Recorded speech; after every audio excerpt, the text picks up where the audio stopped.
안녕하세요. 건강한 목사입니다. 지난 시간에는 부활하여 만물의 주가 되신 예수님이란 주제로 강의했어요. 성경은 예수님께서 죽으신 지 3일 만에 부활하셨다고 말합니다.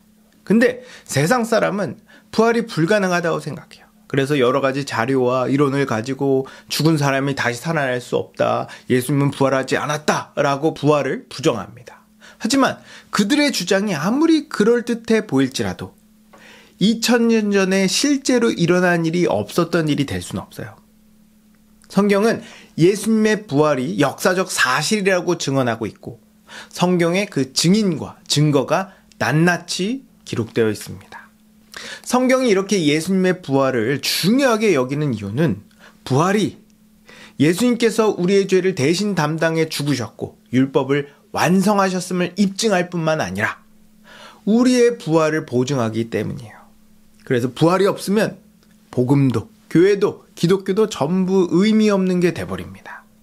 그러나 정말 부활이 사실이라면 우리가 믿는 모든 것이 실제가 될 거예요. 부활하신 예수님은 하늘로 오르셔서 만물의 주가 되셨습니다. 그래서 예수님은 지금 하나님 보좌 우편에 앉아 이 만물을 다스리고 계세요. 그리고 믿는 모든 자들에게 성령을 나눠줘 자기 백성을 세우시고 계십니다. 그러다 백성의 충만한 수가 차면 예수님은 이 땅에 다시 오셔서 모든 죄와 죄인을 심판하시고 새하늘과 새 땅에서 그분의 백성들과 함께 영원히 왕노릇 하실 거예요. 자, 이렇게 우리는 1강에서 4강까지 복음의 대략적인 내용에 대해 살펴봤습니다. 복음은 하나님께서 우리에게 값없이 베풀어 주시는 선물이에요. 근데 우리가 그 선물을 받지 않거나 혹은 받았어도 선물을 누리지 못한다면 이것만큼 인생을 낭비하고 허비한 일은 없을 겁니다. 그래서 복음의 기초 다지기 5강부터 10강까지는 이 복음이라는 선물을 어떻게 받고 어떻게 누리며 얼마나 누릴 수 있는지 살펴볼 거예요. 오늘은 그 첫 번째 시간으로 믿음에 대해 이야기하도록 하겠습니다. 믿음은 복음이 우리에게 적용되는 수단 혹은 통로예요. 우리는 오직 믿음으로 구원을 받습니다. 근데 하나님은 왜 믿음으로 구원을 받게 하셨을까요? 그리고 믿음을 가지려면 뭐가 필요할까요? 더 나아가 내 믿음이 진짜인지 어떻게 확인하고 점검할 수 있을까요? 이 시간 알아보도록 하겠습니다. 고린도전서 15장 2절 말씀을 보면 이렇게 말해요. 너희가 만일 내가 전한 그 말을 굳게 지키고 헛되이 믿지 아니하였으면 그로 말미암아 구원을 받으리라. 바울은 복음을 헛되이 믿지 아니하면 구원을 받을 거라고 말합니다. 이 말은 복음을 헛되이 믿을 수 있고 만약 헛되이 믿는다면 구원을 받을 수 없다는 말이 됩니다. 저는 세상에서 가장 불쌍한 사람은 내가 구원받았다고 믿지만 실상은 구원받지 못한 사람이라고 생각해요.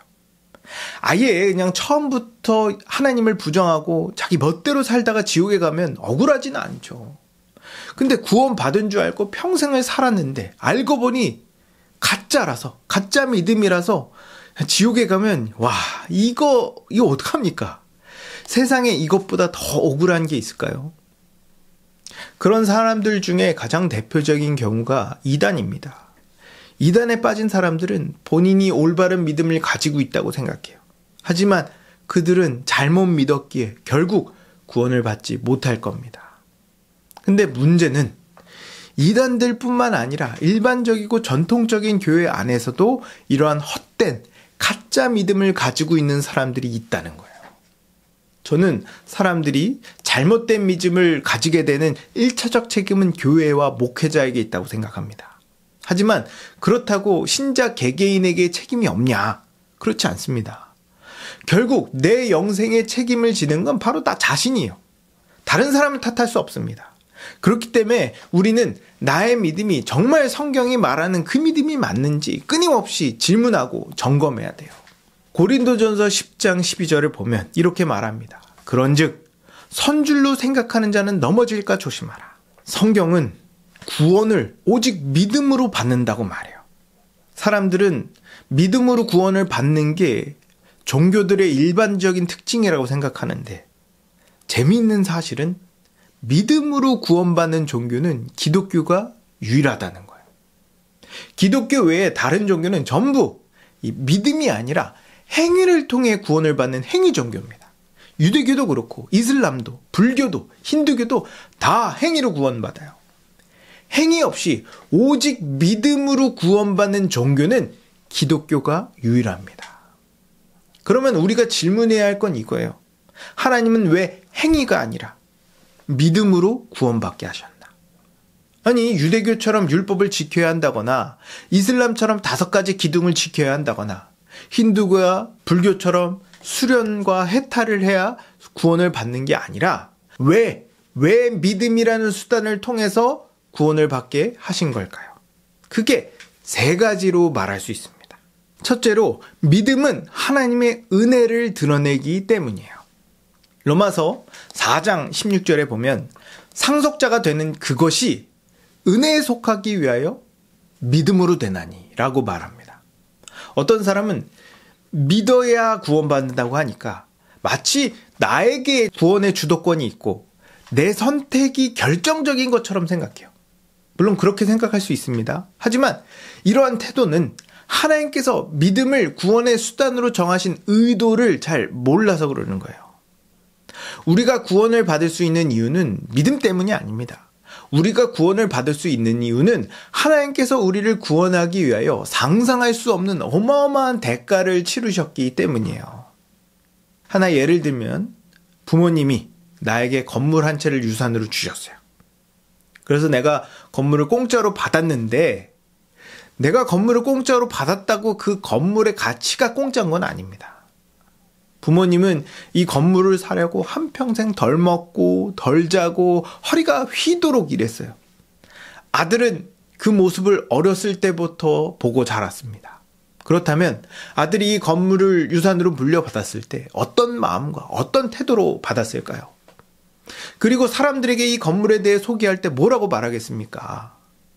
이걸 공짜로 받았다고 사람들한테 자랑할까요? 아니죠. 우리 부모님의 인생을 갈아 넣은 아주 귀하고 값진 건물이라고 얘기를 할 겁니다.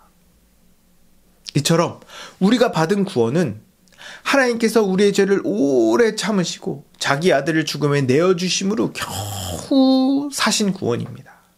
하나님께서 우리를 구원하기 위해 치르신 시간과 정성과 비용은 도저히 값으로 매길 수가 없어요.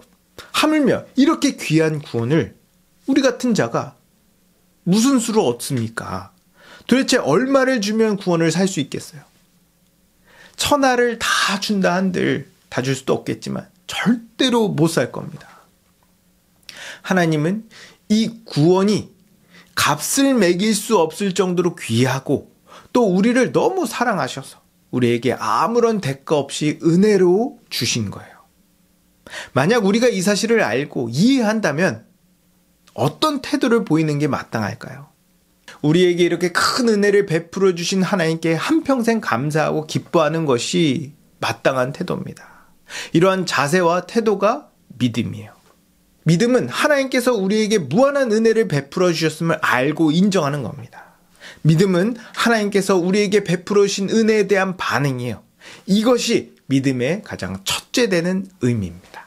둘째로 믿음이 구원의 수단인 이유는 믿음은 행위를 자랑할 수 없기 때문이에요.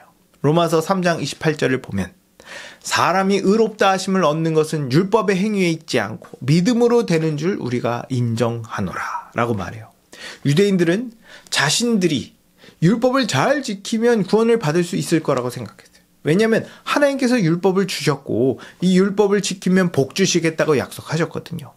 그래서 유대인들은 율법을 지키기 위해 혼신을 다했습니다. 하지만 유대인들은 결국 지키지 못했고 주전 586년에 나라가 망해 포로로 끌려가죠.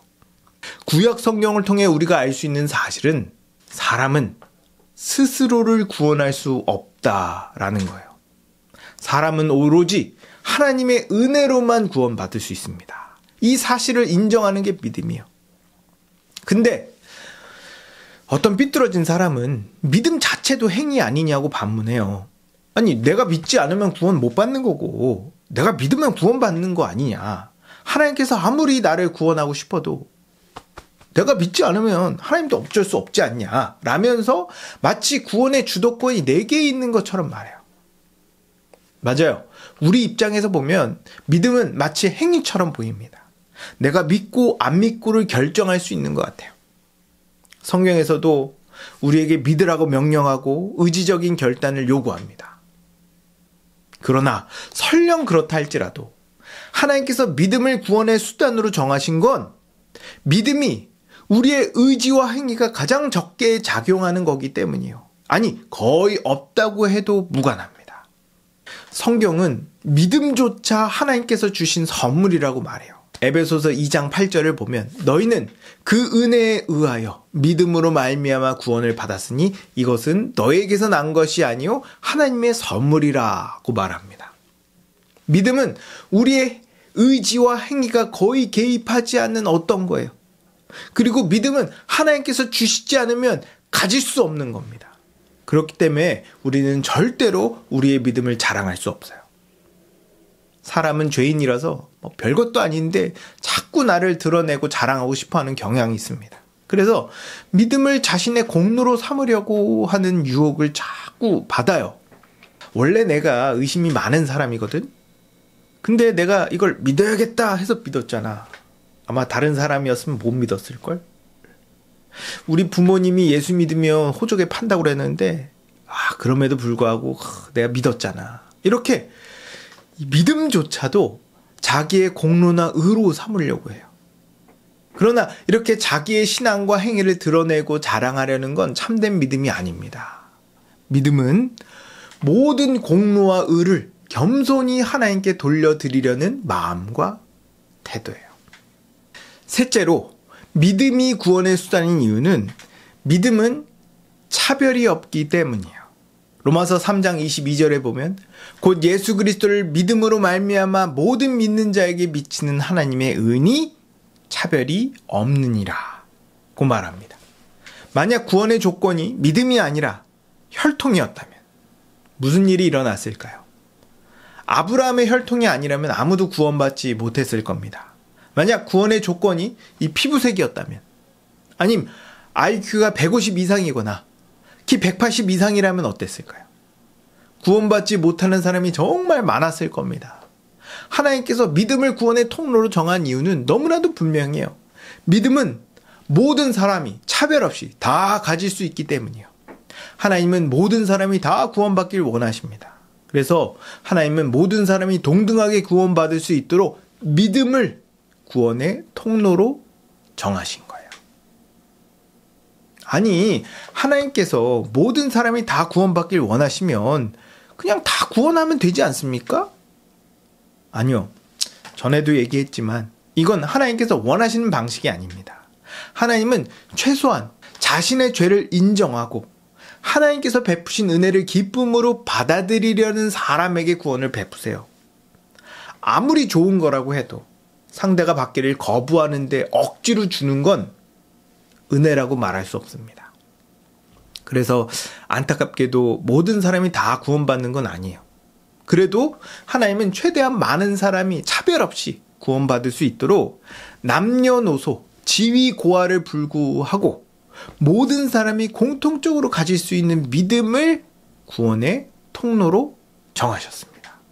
이렇게 하나님은 세 가지 이유 때문에 믿음을 구원의 통로로 정하셨습니다. 믿음은 오로지 하나님의 은혜를 드러내고 자기의 행위를 자랑할 수 없으며 모두가 차별 없이 가질 수 있는 거예요. 요약하면 믿음은 모든 것이 하나님의 은혜임을 인정하고 의지하는 겁니다. 그러므로 우리는 신앙생활하면서 우리의 행위나 우리의 공로를 하나님과 사람들에게 내세워서는 안 됩니다. 성경이 가장 경계하는 것 중에 하나가 율법주의예요. 율법주의는 자기 행위를 내세워서 하나님과 사람에게 인정받으려는 마음과 태도입니다. 나는 교회도 오래 다녔고 착한 일 많이 했으니까 천국 갈 거야. 하나님, 제가 이렇게 기도도 많이 하고 헌금도 많이 하니까 제 소원 좀 들어주시죠. 이렇게 자기의 행위를 내세워서 하나님과 거래를 하려고 하거나 보상을 받으려고 하는 것은 바른 믿음이 아닙니다. 바른 믿음은 자기의 행위와 공로를 내세우지 않고 모든 걸 하나님의 은혜로 여기고 감사하는 거예요. 이렇게 믿음의 정확한 이해를 가지고 우리에게 구원을 베푸신 하나님의 은혜에 감사하며 복음을 믿으시는 여러분 되기를 주님의 이름으로 축복합니다.